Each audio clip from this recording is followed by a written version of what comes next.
Partons à la découverte de deux nouvelles histoires que des réditeurs français nous ont laissées. Pour plus d'immersion, je vais parler à la première personne lorsque je vais parler de ces récits. Soyez prêts à être surpris par ce qui se passe dans notre grand pays. C'est parti! Il y a quelques années, j'ai vécu l'une des expériences les plus étranges et effrayantes de ma vie dans la maison de mes parents, située dans un petit village tranquille de la campagne française. Mes parents partaient souvent en vacances, me laissant seul pour travailler ou simplement profiter de la solitude. Au début, ces moments étaient agréables, le calme, l'espace, l'absence de contraintes. Mais ce calme, je l'ai bientôt compris, pouvait devenir vite terrifiant. Tout a commencé par des détails presque insignifiants. Vous savez, des petits signes que l'on remarque à peine, mais qui, accumulés, deviennent lourds de sens. Les premiers soirs, j'entendais de légers grincements provenant du garage. Je pensais que c'était simplement le vent ou le vieux bois de la maison qui réagissait au changement de température. Mais rapidement, ces bruits ont commencé à se répéter, toujours aux mêmes heures, entre 4 et 5 heures du matin. Au départ, je les ai ignorés, me disant qu'ils étaient juste anodins. Mais chaque nuit, le phénomène se répétait et il semblait s'intensifier. Un soir, alors que je travaillais sur mon bureau, concentré sur la préparation de mes examens, j'ai entendu la porte des toilettes du garage s'ouvrir lentement. Au début, j'ai pensé que c'était peut-être un de mes voisins qui avait oublié quelque chose ou un animal qui s'était faufilé par là. Mais c'était pas possible. Le garage était attenant à la maison et fermé à clé depuis que mes parents étaient partis un peu plus tôt dans la journée. Mon cœur a commencé à battre plus fort et je me suis levé pour aller vérifier. La porte était grande ouverte et l'air froid du garage s'engouffrait dans la maison. J'ai regardé autour de moi, mais il n'y avait personne, rien. L'air, la tension, le silence semblaient soudain peser beaucoup plus lourd que d'habitude. J'ai refermé la porte et suis retourné à mon bureau, essayant de me convaincre que je devais rêver ou que mon imagination me jouait des tours. Mais cette nuit-là, je n'ai pas pu dormir. J'avais la sensation, vous savez, d'être observé, d'avoir quelqu'un ou quelque chose dans la maison avec moi, juste hors de ma vue. Chaque craquement, chaque souffle de vent me faisait sursauter. Je me suis surpris à tendre l'oreille à chaque bruit, imaginant des silhouettes dans les ombres, des yeux me fixant depuis les coins sombres des pièces. Les nuits suivantes, les incidents se sont multipliés. La porte des toilettes du garage s'ouvrait presque toujours à la même heure.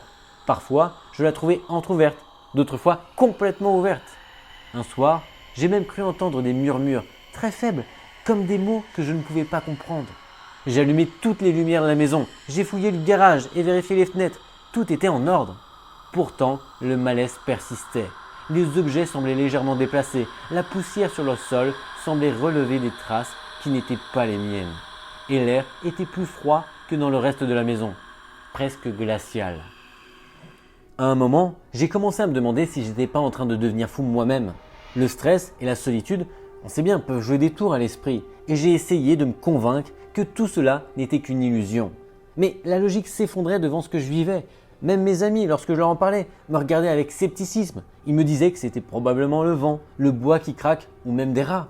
Mais ce que j'avais ressenti cette nuit-là, cette présence invisible, cette sensation que quelqu'un me surveillait, ça ne pouvait pas s'expliquer si facilement. Enfin, c'est ce que je tentais de me persuader pour ne pas avoir l'impression de devenir fou.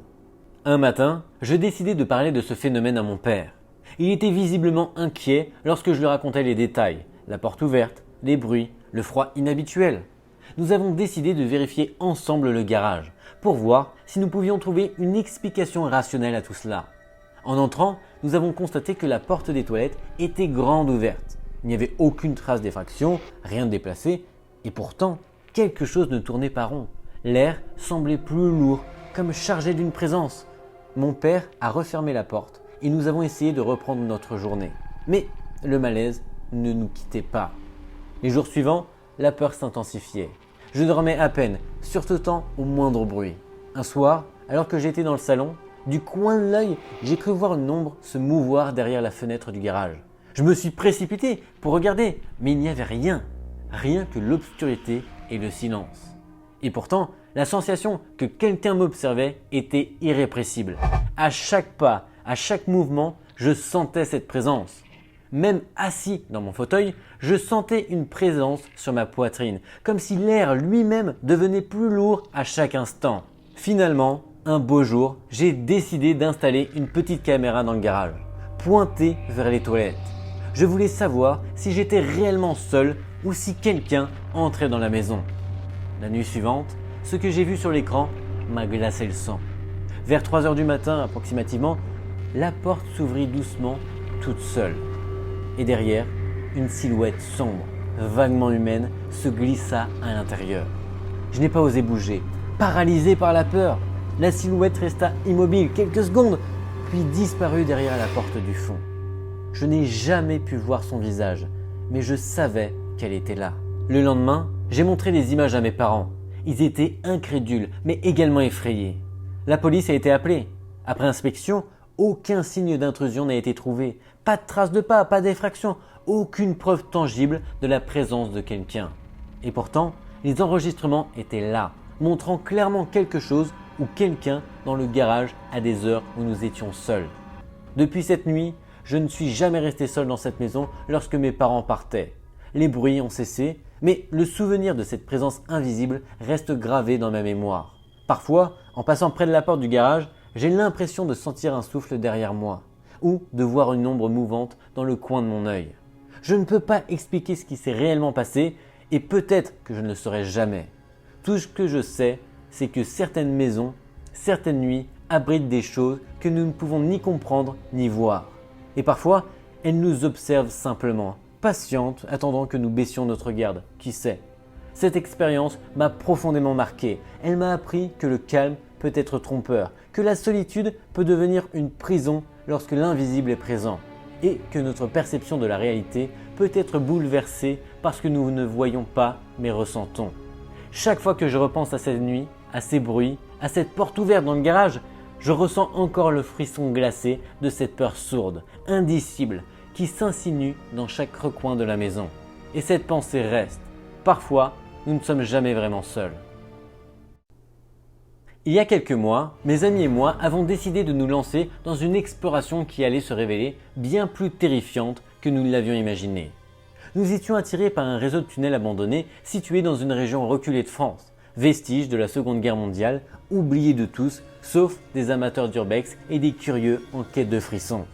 Les rumeurs sur ces tunnels parlaient de phénomènes étranges, des voix dans l'obscurité, des objets déplacés sans raison et des silhouettes aperçues au détour des couloirs. Nous étions sceptiques, bien sûr, mais fascinés. Nous avions nos lampes torches, nos caméras et bien évidemment une curiosité bien plus forte que notre peur. L'entrée du tunnel était presque invisible, dissimulée derrière une végétation dense, des ronces et des lianes qui formaient une barrière naturelle. À peine avions-nous trouvé l'ouverture que l'air semblait changer. Une humidité épaisse et une odeur de moisi s'échappaient de l'obscurité. Même la lumière de nos lampes torches semblait hésiter à pénétrer les ténèbres. Les murs de pierre, couverts de mousse et de lichen, scintaient par endroits et des stalactites de calcaire pendaient du plafond bas, créant une atmosphère étrange. Dès les premiers pas, le silence pesait lourdement. Nos voix résonnaient faiblement, se perdant dans l'immensité du tunnel. Au fur et à mesure que nous avancions, le frisson de l'inconnu se mêlait à une inquiétude grandissante.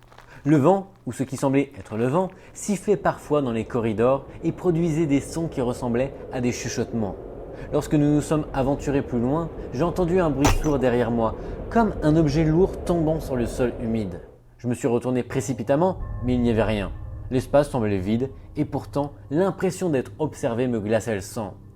Plus loin, nous avons découvert une salle plus vaste, un plafond voûté où des inscriptions gravées sur les murs attirèrent notre attention. Certaines semblaient être des symboles anciens, d'autres des mots dans une langue que nous ne pouvions pas identifier. Une atmosphère étrange régnait dans cette pièce, comme si le temps s'était arrêté. En regardant le sol, nous avons remarqué des traces fraîches. Elles semblaient récentes, comme si quelqu'un ou quelque chose avait passé par là peu de temps avant notre arrivée. L'idée qu'une autre présence puisse être dans ces tunnels en même temps que nous fit naître un mélange de peur et de fascination.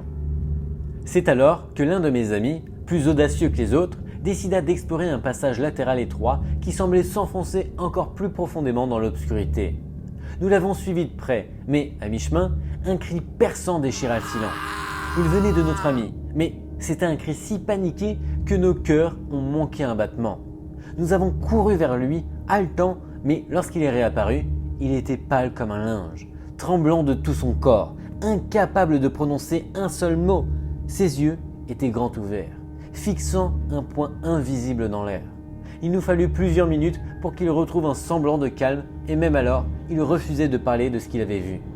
Nous avons décidé, à contre-cœur, de quitter les lieux immédiatement. Mais le tunnel semblait avoir changé. Les corridors que nous avions parcourus à l'aller ne nous semblaient plus familiers. Les murs paraissaient plus proches, plus étroits, et les ombres plus profondes. Nos lampes torches vacillaient soudainement. Certaines s'éteignent sans raison, malgré des batteries pourtant neuves et complètement chargées. La panique commença à s'emparer de nous. Le silence n'était plus seulement pesant, il devenait presque palpable, comme si une présence invisible nous suivait.